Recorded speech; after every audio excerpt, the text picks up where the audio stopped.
2012년 4회 에너지 관리 기능사 기출문제 해설하겠습니다.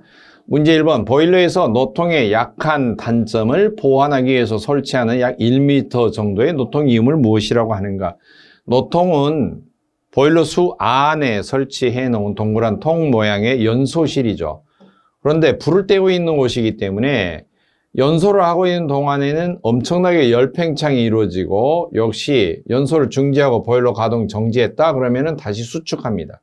수없이 팽창 수축을 반복하면은 이 경판이라든지 이런 있는 이음 부분이 힘을 많이 받아서 파손이 될 수가 있고, 노통 자체가 찌그러질 수도 있어요. 따라서 1m 간격으로 김밥 썰듯이 썰어서 확대를 하는 거죠. 이렇게. 그리고 벌려서 이 사이를 리벳으로 있는데 대신에 동그란 링으로 신축을 할 수 있는 링을 끼워서 리벳으로 잇는 거예요. 이걸 1m 간격으로 잇는데 이것을 아담슨 조인트라고 합니다. 아담슨 조인트. 뭐 보일러 조인트 아니고요. 라몽트 조인트. 라몽트는 수관식 보일러에, 강제 순환 보일러에 보면은 베록스 라몬트 보일러 종류가 있죠. 물론 보일러 개발자죠. 브리징 포인트 해당이었고요. 브리징은 breathing, brazing. 호흡하다. 그래서 호흡하는 공간, 호흡 공간에서 breathing space라는 용어는 나오는데 breathing point joint는 없습니다. 아담슨 조인트. 답은 가번이 되겠죠. 문제 2번. 연소 방식을 기화 연소와 무화 연소 방식으로 구분을 합니다. 일반적으로 무화 연소 방식을 적용해야만 하는 연료. 지금 이 기화 연소다, 무화 연소다는 것은 액체 연료예요. 액체 연료. 유류죠.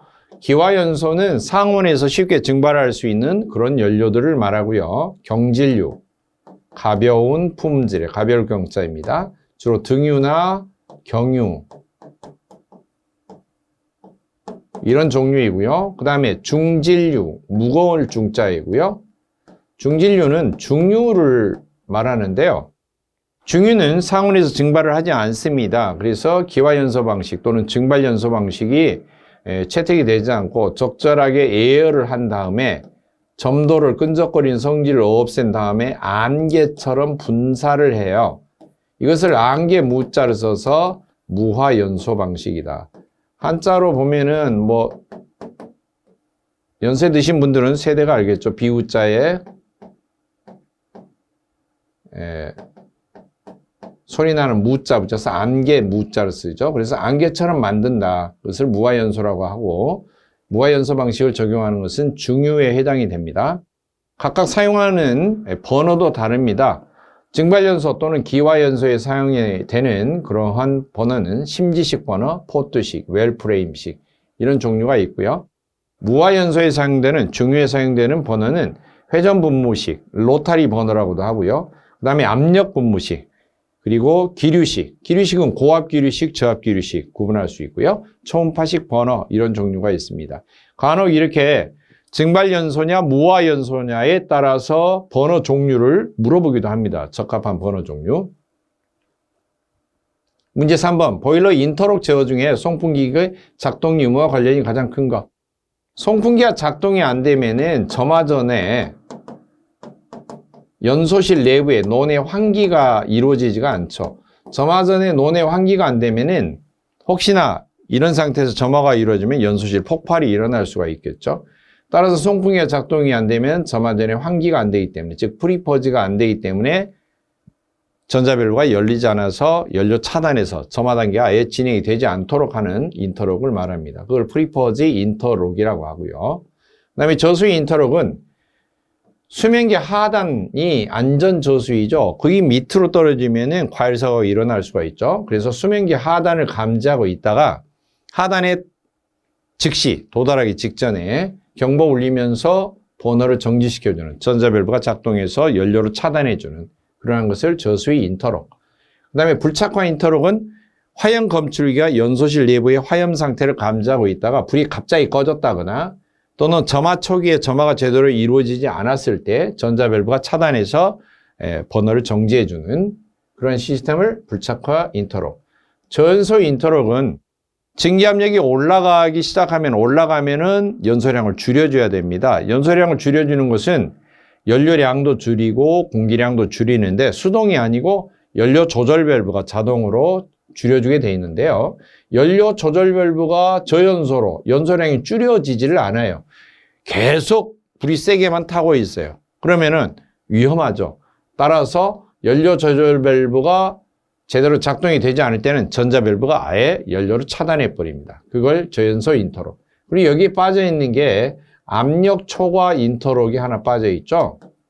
압력 초과 인터록은 보일러에 설정된 압력 이상으로 넘어가지 않도록 설정 압력 초과 시 즉시 전자 밸브를 차단시켜 주는 것을 압력 초과 인터록이라고 하고 증기압력 제한기하고 연결이 되어 있습니다. 해답은 라번, 프리포즈 인터록이 되겠죠.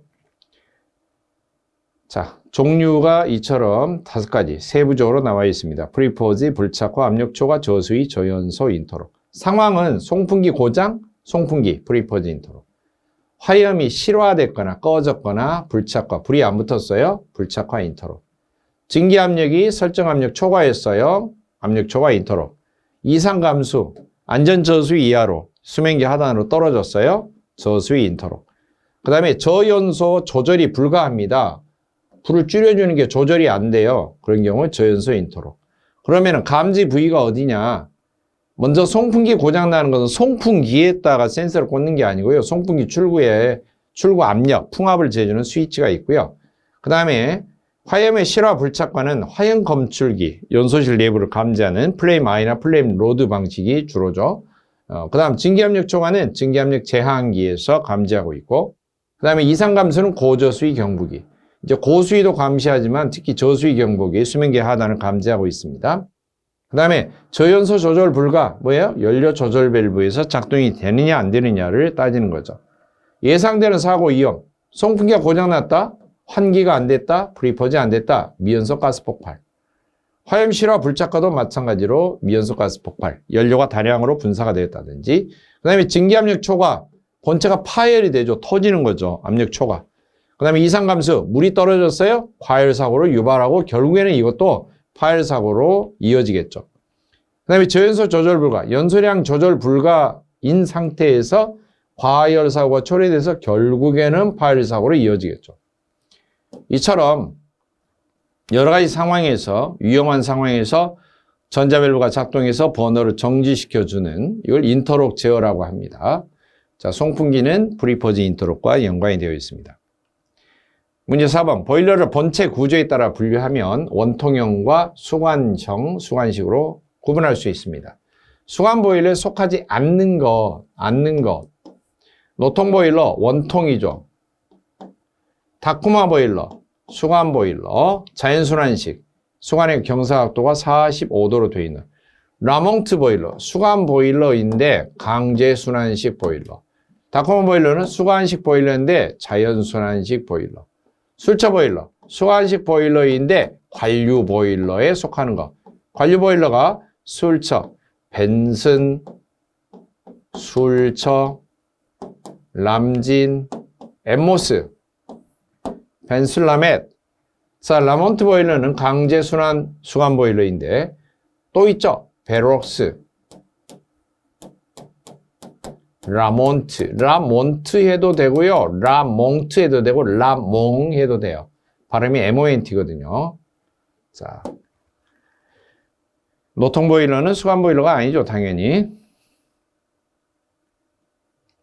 문제 5번. 수관 보일러 설치하는 기수분리기 종류가 아닌 거. 기수분리기는 증기에 포함된 수분, 물방울을 분리해서 건조한 증기를 취출을 해주는 그러한 장치가 기수분리기입니다.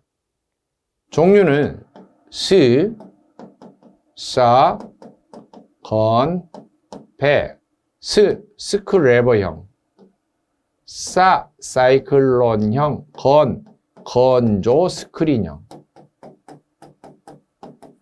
배, 배풀형, 배풀형을 방해판형이라고도 합니다. 벨로즈는 해당 사항 없는 거고요. 벨로즈는 주름통을 말하는데 주름통 모양의 기수분리기는 없습니다.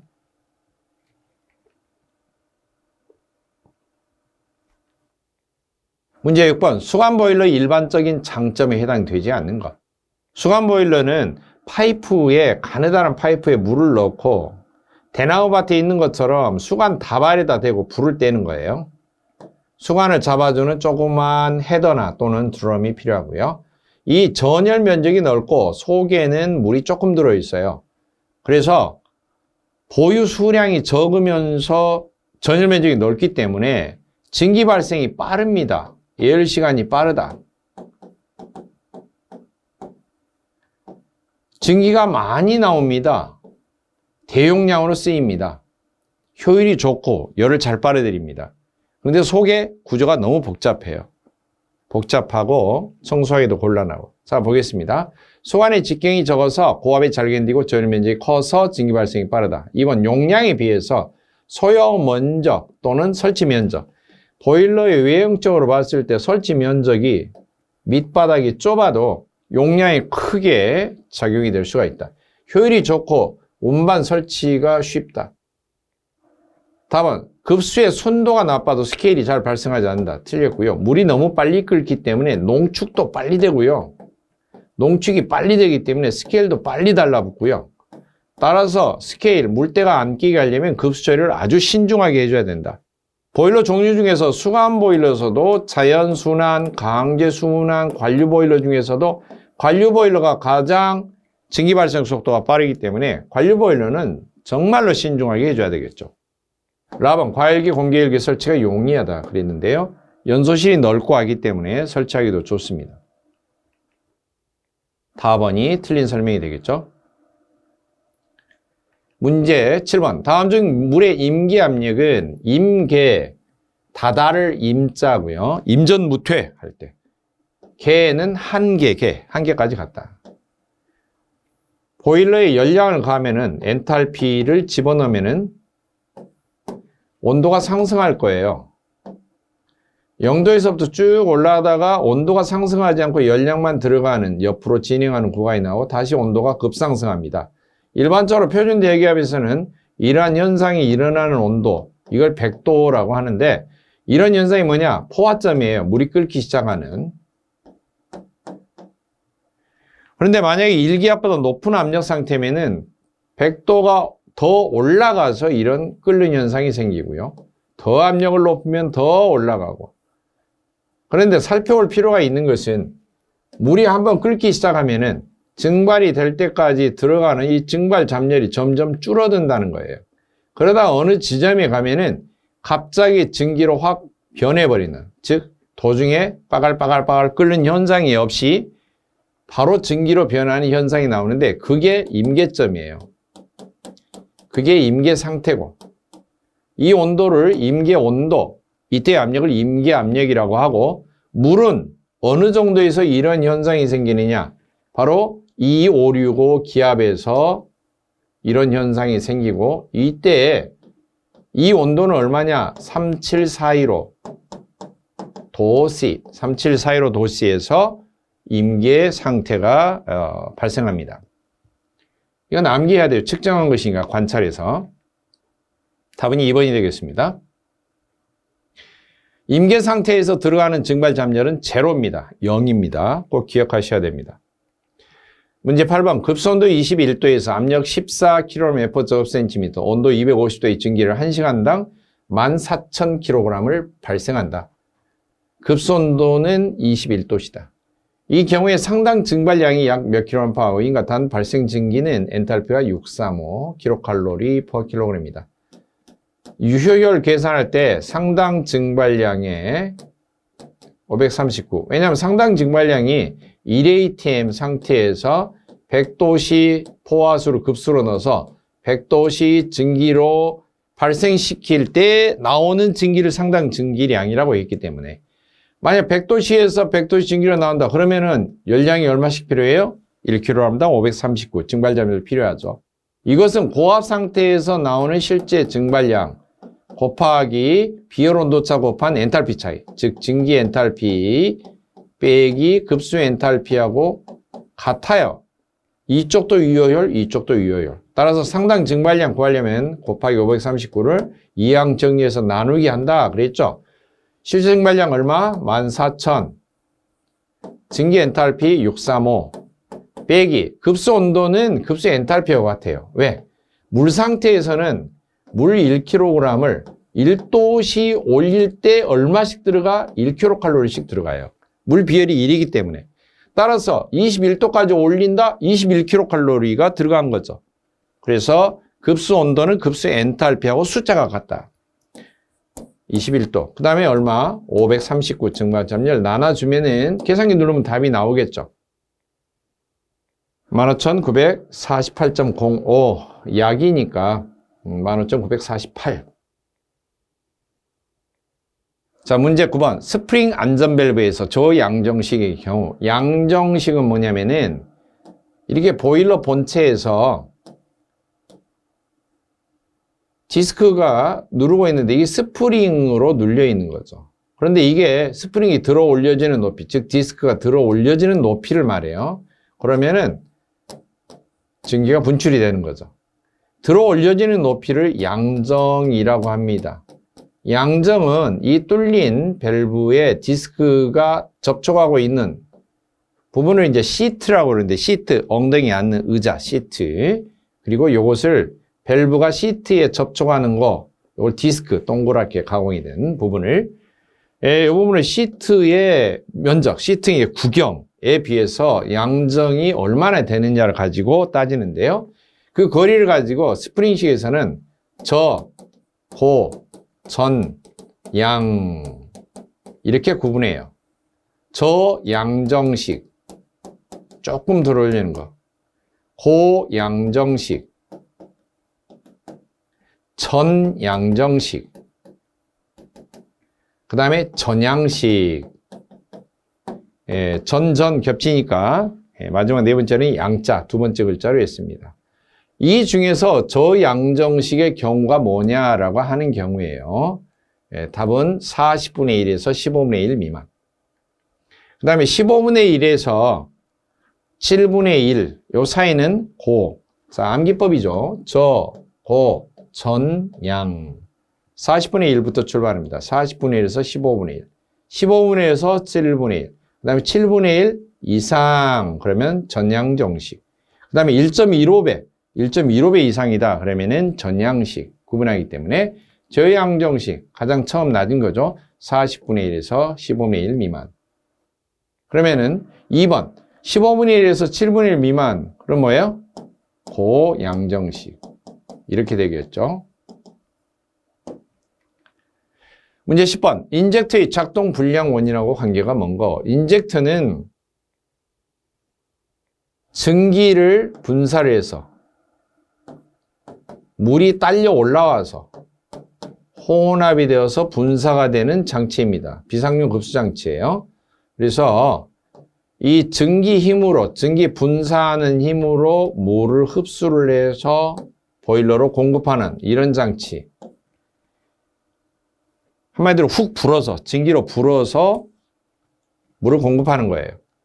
그러니까 뭐 폄훼하는 건 아니지만은 부니까 호흡의 힘이 약한 연세 드신 노인분들이 속이 답답한 급체 증상일 때는 잘 안 불어질 거 아니에요? 그렇죠? 그래서 안기 방법이 노인 급체증입니다. 노즐이 마모됐거나 파손이 되어 있다. 인젝터 자체가 과열이 되어 있다. 너무 뜨겁다. 급수 온도가 너무 높다. 체크밸브 출구 쪽에 고장이 나 있다. 증기 압력이 너무 높거나 너무 낮다. 너무 낮다. 높아도 너무 높다. 보통 이제 2 내지 10기압 kmh/cm 사이가 적정하다고 그러는데요. 아무튼 적절하게 높은 건 괜찮은데 너무 높다. 너무 낮다. 또 증기 속에 수분이 너무 많다. 물기가 너무 많다. 그 다음에 급수에서 빨려 올라오는 쪽에 공기가 빨려 들어온다. 공기가 누입이 된다. 이런 경우입니다. 그럴 때는 작동이 안 됩니다. 제대로 급수가 안 돼요. 자, 가본 부품이 마모되어 있다. 내부 노즐에 이물질이 부착되어 있다. 체크 밸브가 고장났다. 증기압력이 높다. 너무라는 말이 안 들어갔기 때문에 증기압력이 높다. 높은 경우는 해당이 되죠. 지금 2기압, 10기압이면 엄청 높은 거예요. 엄청 높습니다. 2기압이면은 수심 20m, 10기압이면 수심 100m에서 누르는 수압에 맞먹는 거죠. 작동 불량 원인과 관계가 먼 것, 라번이라고 보시면 됩니다. 이제 이건 국어 시험에 가까운 건데, 약간 이 말의 뉘앙스를 좀 깊이 살펴볼 필요가 있습니다. 그래서 4번은 작동이 잘 되는 그런 경우라고 보시면 됩니다. 자세히 보시면 급수온도는 너무 높다, 몇 도, 50도 이상으로 너무 높을 때입니다. 그리고 적절한 압력은 2기압에서 10기압 정도 가장 적절하다. 그렇게 보시면 되고요. 문제 11번. 증기보일러에서 압력계 부착 방법에 대한 설명 중 틀린 거. 가번. 압력계의 코크는 그 핸들을 수직인 증기관과 동일 방향에 놓은 경우에 열려 있어야 된다. 2번. 압력계는 안찌름 12.7mm 이상의 사이폰관. 사이폰관은요, 6.5mm예요. 안찌름이. 틀린 것이니까 답 바로 나왔네요. 동등한 작용을 하는 장치를 설치한다. 압력계는 원칙적으로 보일러 증기실의 눈금판에 잘 보이는 위치에 부착한다. 라번. 증기온도가 483켈빈, 마이너스 273 하면은 섭씨온도로 고쳐지죠. 210도씨를 초과할 때는 황동관이나 동관을 연결관으로 사용해서는 안 된다. 이렇게 되어 있고요. 압력계 코크는 압력계로 연결되는 증기를 보냈다가 안 보냈다가 차단했다가 나중에 이제 압력계를 교체할 때는 압력계로 가는 관을 차단을 하고 압력계를 교체해야 될 거 아니에요. 그럴 때 사용하기 위해서 연결관에 코크나 또는 볼밸브를 다는데요. 압력계가 이렇게 있다. 당연히 눈금이 있고, 그러면은 이런 사이폰관을 달아야 돼요. 여기까지가 사이폰관. 사이폰관 속에는 당연히 물을 채우죠. 당연히 물을 채워야 돼요. 물을 가득 채우고, 이 물은 80도 이하를 유지하도록 되어 있어요. 이걸 사이폰관이라고 하고, 안찌름이 6.5mm 이상의 것이어야 된다. 그렇게 되어 있고요. 그 다음, 이게 이제 증기관의 증기장치에 부착할 때, 특히 증기헤드에 부착된 것은 여기에 연결해야지 압력이 측정될 거 아니에요. 그러니까 이런 것이 연결관이에요. 이게 연결관이고, 이 연결관의 재질은 강관을 쓸 수가 있고 동관을 쓸 수가 있는데, 강관일 때는 12.7mm 이상의 안찌름, 동관일 때는 6.5mm 이상의 안찌름. 단 연결관을 동관으로 사용할 때는 증기온도가 210도씨가 초과되는 경우는 사용하지 마라. 그렇게 돼 있고요. 그리고 이 연결관하고 압력계하고 차단할 수 있는 차단 밸브를 다는데, 차단 밸브를 이렇게 수직인 쪽에다 달아라. 수평인 쪽에다 달지 마라, 이 말이에요. 수직인 쪽에다 달아서 핸들이 이렇게 수평으로 돼 있으면은 차단된 거. 그 다음에 이렇게 돼 있으면 열려있는 개방된 구조로 돼 있어야 돼. 그래서 핸들을 수직인 증기관과 동일 방향에 놓은 경우에 코크가 열려 있어야 된다. 수직으로 이렇게 코크의 핸들을 했을 때 열려있는 구조로 돼 있어야 된다라고 하는 경우는 연결관 수직 부위에 이 코크를 달아라 하는 거죠. 자, 따라서 답은 나번 6.5mm인데 틀려있죠. 문제 12번. 보일러용 가스 버너에서 외부 혼합형 가스 버너의 대표적인 형태가 아닌 것. 분젠형, 스크롤형, 센터파이어형, 다분기관형 그랬는데요. 분젠형이 해당이 없습니다. 자, 가스 버너는 연소형 공기하고 가스가 서로 공기하고 분출된 가스, 연료가스가 어떻게 혼합되느냐에 따라서 강제 혼합, 또 유도 혼합 이렇게 구분하고, 강제로 혼합하는 방식은 혼합되는 위치에 따라서 내부에서 분출하기 전에 내부에서 혼합하는 내부 혼합식, 그 다음에 분사가 되고 난 다음에 노즐 바깥에서 혼합이 되는 외부 혼합식으로 구분되고, 외부 혼합식의 가장 대표적인 버너가 혼소 버너가 있다. 혼소는 섞어서 연소하는 버너인데 액체 연료와 혼합 연소가 가능한 것이에요. 그 종류에는 센터파이어형, 멀티스패터형, 이게 다분기관형이라고도 하고요. 그 다음에 스크롤형, 그래서 스크롤 다분기관 센터파이어형, 이런 종류가 혼소 버너, 즉 외부 혼합식에 속하는 대표적인 버너라고 보시면 되고, 분젠형은 유도 혼합식에 속합니다. 문제 13번. 보일러 분출 장치에서 분출 시기로 적절하지 않는 것. 분출 장치는 더러운 물, 농축수를 보일러 밑바닥으로 빼내는 거, 블로우 다운을 말하죠. 보일러 가동하기 직전. 사람 똥 싸는 거라고 그랬죠. 예. 보일러 프라밍, 포밍 현상이 일어났을 때, 이제 농축이 됐기 때문에 거품이 일어나고 이런 현상이 일어났겠죠.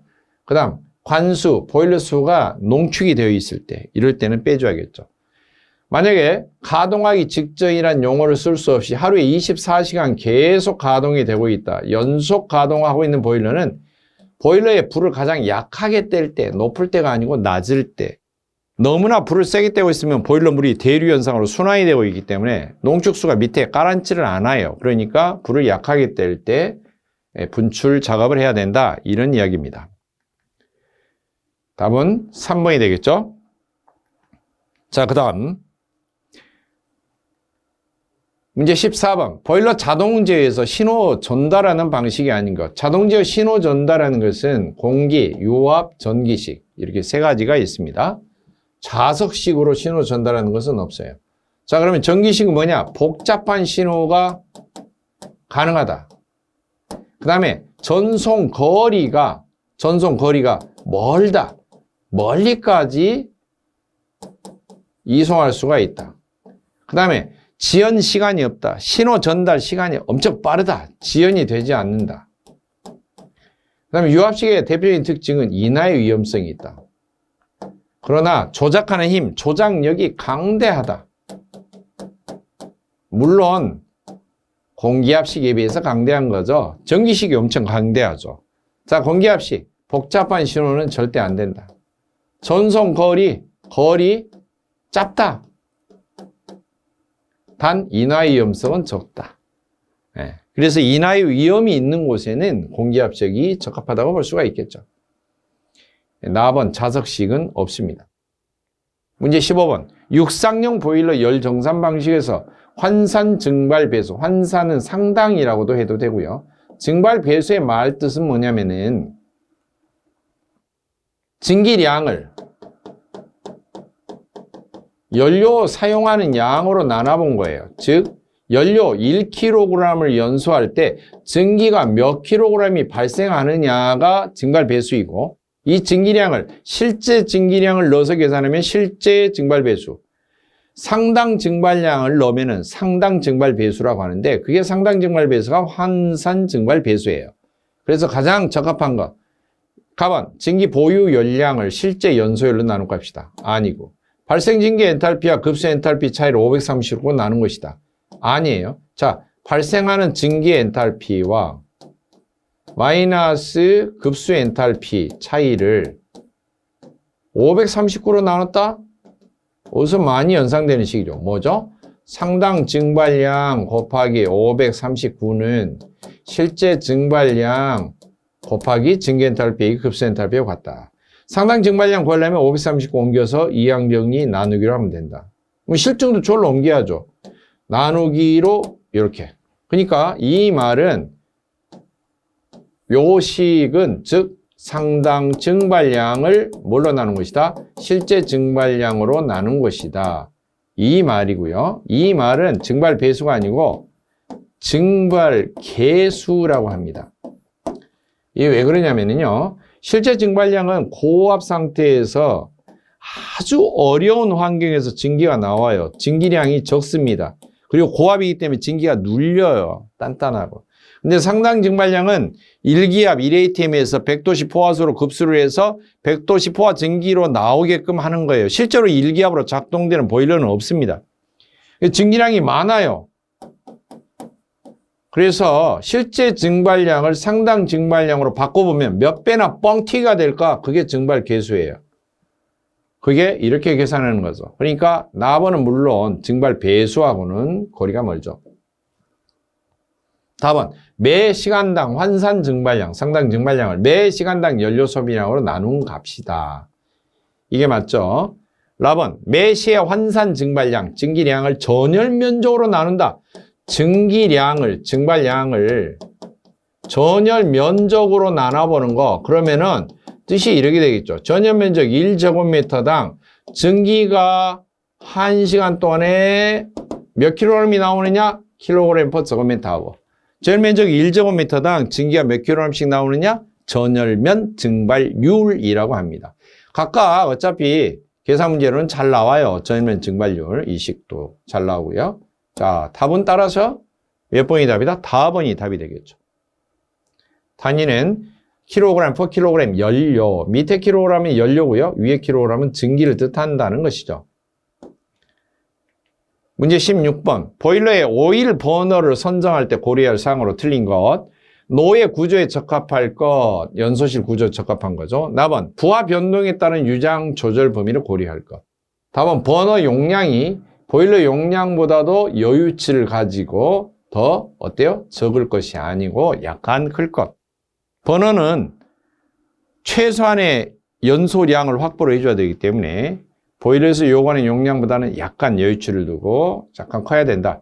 4번 자동 제어 시에 버너의 형식과의 관계를 충분히 고려를 할 것. 그래서 4번이 틀린 설명이 되겠습니다.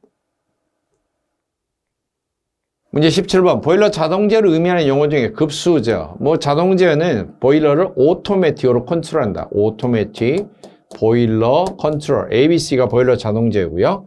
이 중에서 증기 온도를 제어한다. 증기 온도. 그러면은 스팀 템퍼레이처 컨트롤.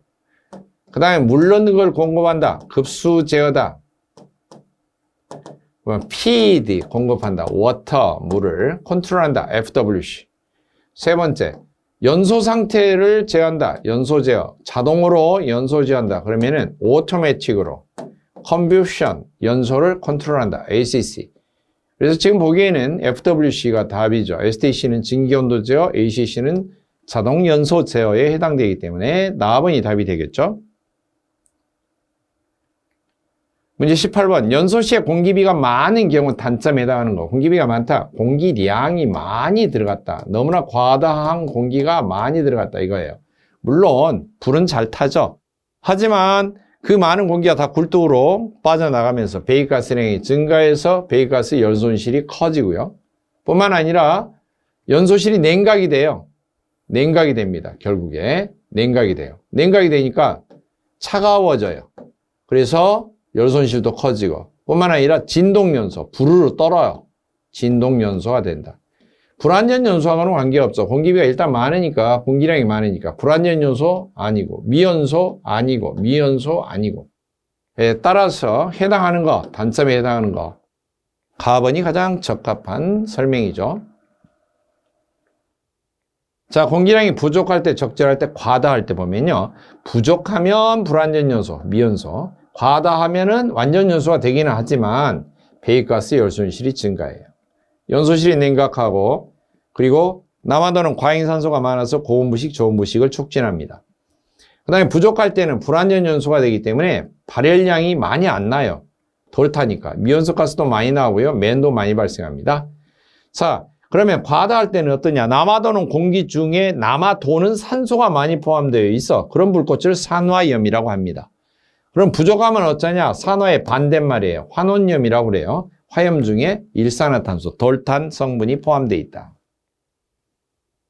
문제 19번. 다음 연료 중에 단위 중량당 발열량이 가장 큰 거. 중량당. 1kg당. 열량이 얼마가 많이 나느냐? 중량당으로 하면은 일단 기체연료, 액체연료, 그 다음에 고체연료 이런 순서이고요. 액체연료 중에서도 휘등경중, 기름 가운데서도 휘발유, 등유, 경유, 중유 이런 순서가 됩니다. 그런데 부피당으로 한 바가지 떴다. 부피당. 이런 경우는 휘등경유의 순서가 바뀌어요. 같은 한 바가지라도 중유가 킬로그램이 많이 나가요. 더 훨씬 많이 무거워요.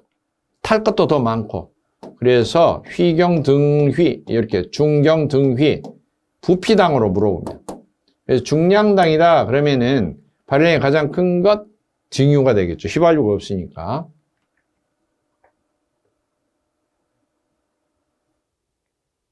문제 20번. 육상용 보일러 열정산 방식에서 증기 건도는 몇 % 이상인 경우로 시험함을 원칙으로 하는가? 원래 실측하는 것을 원칙으로 하고 실측을 하지 못할 때는 강철제 보일러와 주철제 보일러는 강철제는 98% 이상으로 간주한다. 주철제 보일러는 97% 이상. 발생하는 증기 건도는 강철제. 여기서는 강철이다 주철이다 없는 경우는 강철로 간주를 하셔야 됩니다. 일반적인 모통 보일러의 재질은 강철이 일반적인 것이고 주철은 좀 특이한 경우입니다.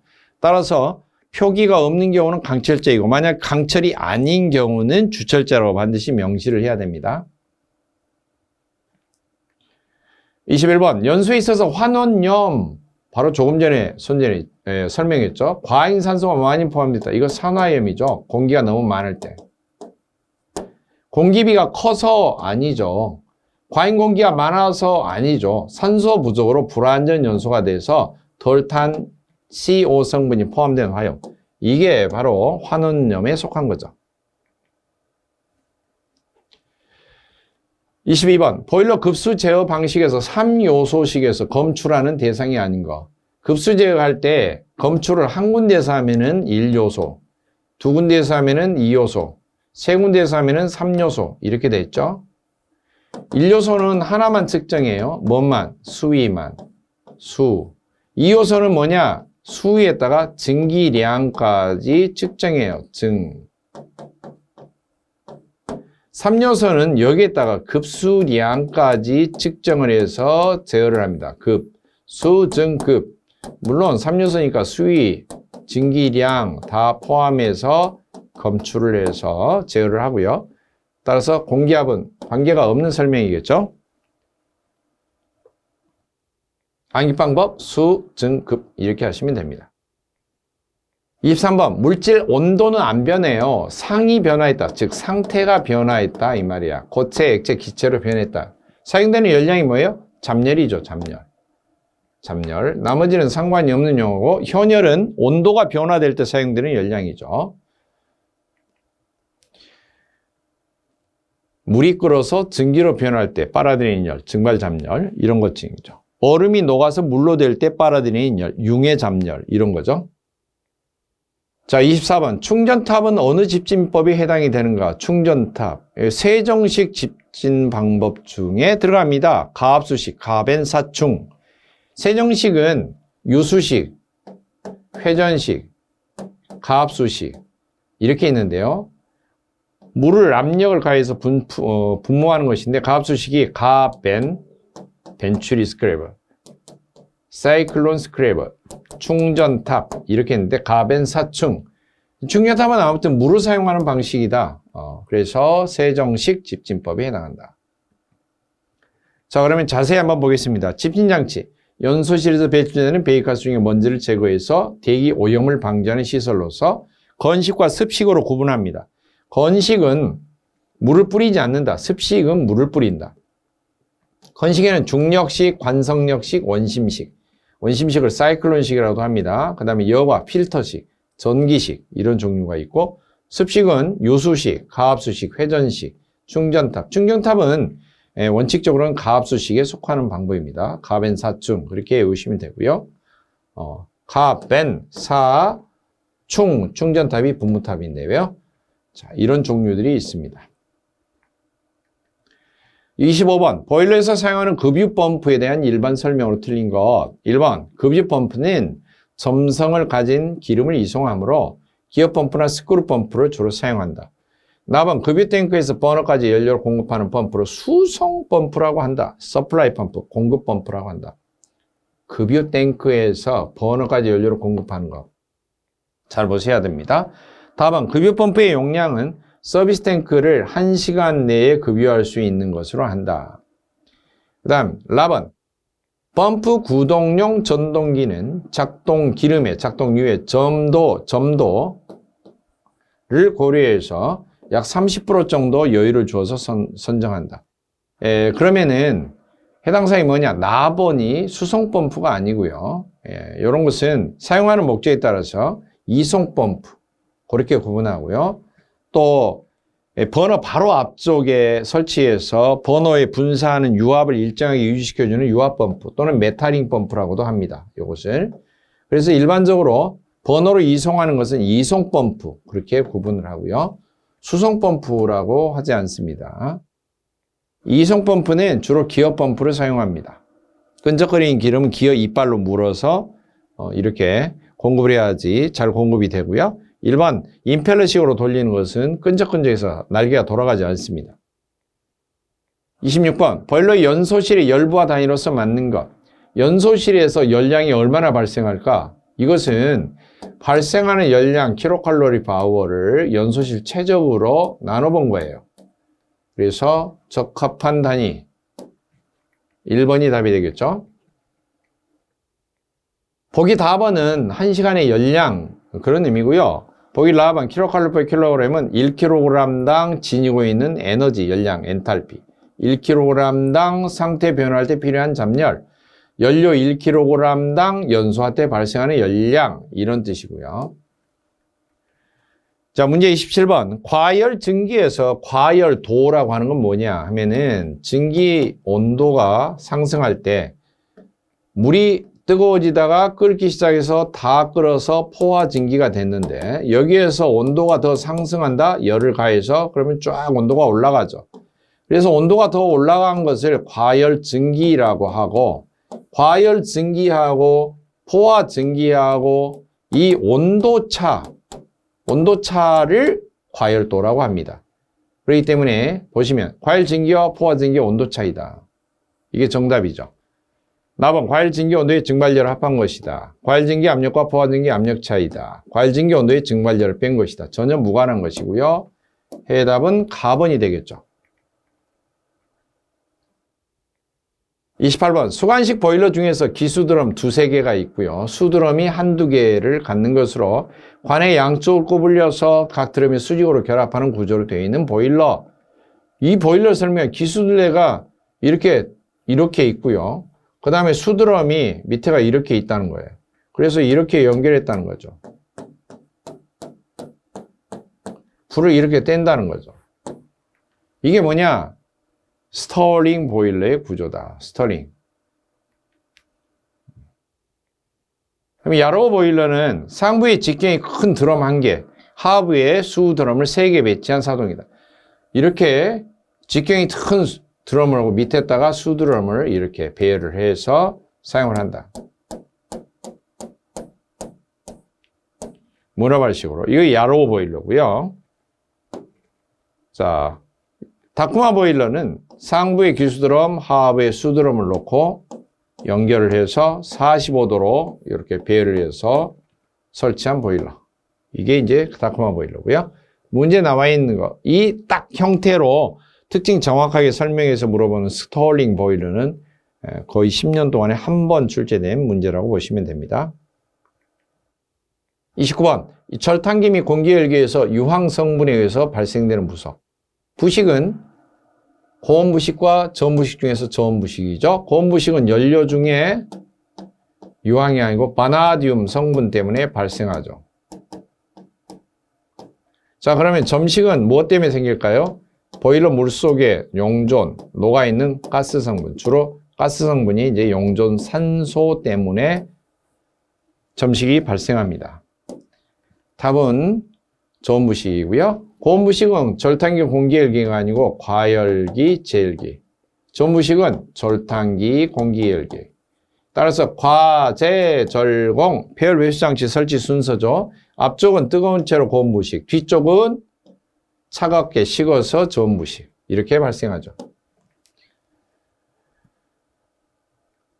30번 전기난방 배관 시광에 관한 설명으로 틀린 것은 가번 저압전기 난방에서 환수관을 보일러에 직접 연결할 경우에 보일러 수의 역류 현상 방지하기 위해서 하트보드 접속법을 사용한다. 이게 뭐냐면 보일러 전기 보일러에서 저압전기 난방인데 응축수가 이렇게 환수가 돼요. 그런데 이것을 수면 아래쪽으로 연결한 것을 습식이라고 그러죠. 이런 경우에 다이렉트로 본체에 연결하지 말고 전기 쪽과 물 쪽을 위아래로 연결하라. 먼저 이것을 균형관이라고 하고 밸런스관이라고도 합니다. 균형관에다가 이렇게 연결하라. 이게 하트보드고요. 연결하는 위치는 표준 수면의 50mm 하단에다가 지점에다 연결하라. 이게 하트보드 접속법입니다. 그 다음 진공 환수 방식에서 방열기 설치 위치가 보일러보다 위쪽에 설치된 경우 리프트 피팅 이음 방식을 적용하는 것이 좋다. 방열기 서치 위치가 보일러보다 위에 있다. 그러면은 응축수가 식어서 이렇게 내려온다는 거죠. 근데 사실은 이건 좀 살펴볼 필요가 있어요. 어차피 방열기 위에 있으면은 응축수가 기계실 밑바닥 쪽으로 들어올 거예요. 그러면 밑바닥으로 들어오면은 이걸 진공 펌프로 빨아들여서 보일러에 공급하도록, 회수하도록 하는 것이 진공 환수 방식인데, 이게 정확한 설명이 되는지는 다음을 읽어보고 골라요. 알겠죠? 다음은 증기가 식어서 발생하는 응축수를 증기와 분리하기 위해서 증기 트랩을 설치한다. 이건 맞죠? 이것도 맞죠? 직접 연결하지 말고 사실은 균형관을 연결해서 하라는 것인데, 이것도 문제 설명이 정확한지 어쩐지는 비교를 해보시면 되겠습니다. 4번, 방열기에는 주로 열동식 트랩이 사용됩니다. 응축수량이 많이 발생되는 증기관에는 버킷 트랩이나 다량 트랩을 설치를 한다. 방열기에 주로 열동식 벨로즈 트랩을 많이 사용합니다. 많이 사용하고요. 해당 설명 잘못된 거, 방열기가 아니고 환수주관이죠. 여기 밑바닥에 환수주관이 밑바닥에 쳐져 있을 때, 그럴 때 진공펌프하고 높이가 1.6m 이상이 될 때는 1.5m마다 계단식으로 한 번씩 올라가서 진공펌프로 연결이 되도록 이렇게 연결하는 방법을 리프트 피팅 방식이라고 합니다.